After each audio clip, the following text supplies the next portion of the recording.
Действительно ли дикие животные могут дружить с людьми? Неужели они способны скучать и грустить по тому, кому были преданы много лет? И если да, то как они будут проявлять свои чувства после смерти своего друга? Сегодня мы расскажем невероятную историю о дружбе между человеком и медведем и о том, как животное повело себя после того, как умер его лучший друг, человек. Случилось это много лет назад. Подаренная деревне Чур-Я на территории республики Коми-деревня Я потихоньку вымирала. Молодые люди один за другим уезжали в город, и только пожилые люди оставались доживать свои дни. Среди них была пожилая женщина. Она была слишком слаба, чтобы вести домашнее хозяйство, поэтому ее сын периодически приезжал из города, чтобы помочь ей. Когда она скончалась, парень решил остаться и жить в доме своей матери. Он часто уходил в лес поохотиться и в один из своих походов обнаружил медвежонка, мать которого была убита браконьерами.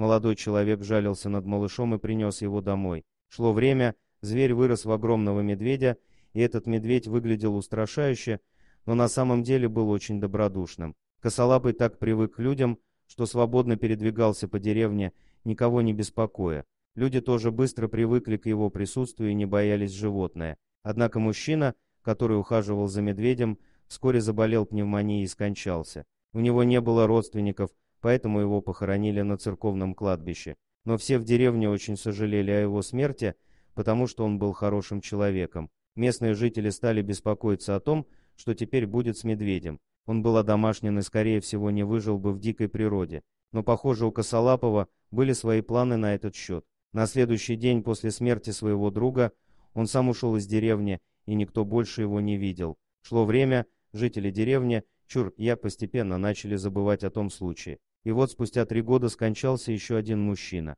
Его решили похоронить на том же кладбище.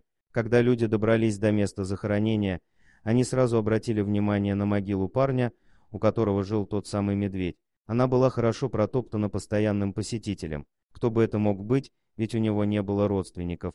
Людям стало интересно, и они решили понаблюдать, кто так часто посещает эту могилу. И этот таинственный гость не заставил себя долго ждать. Местные жители не поверили своим глазам. Это был тот самый медведь, который исчез сразу после похорон, и, видимо, все это время зверь навещал могилу своего друга. Животное еще долго сидело на могиле и издавало звук, очень похожий на слабый рев, наполненный грустью и печалью внешней. Зверь выглядел истощенным, худым и измотанным. Похоже, он сильно скучал по своему другу. Такое зрелище тронуло людей и до глубины души, и жители деревни решили приносить еду на могилу этому верному животному. Как он нашел место его захоронения, осталось загадкой, но тот факт, что он регулярно посещал это место, поистине достоин восхищения. Вот настоящая и преданная дружба между человеком и медведем. Даже смерть не смогла их.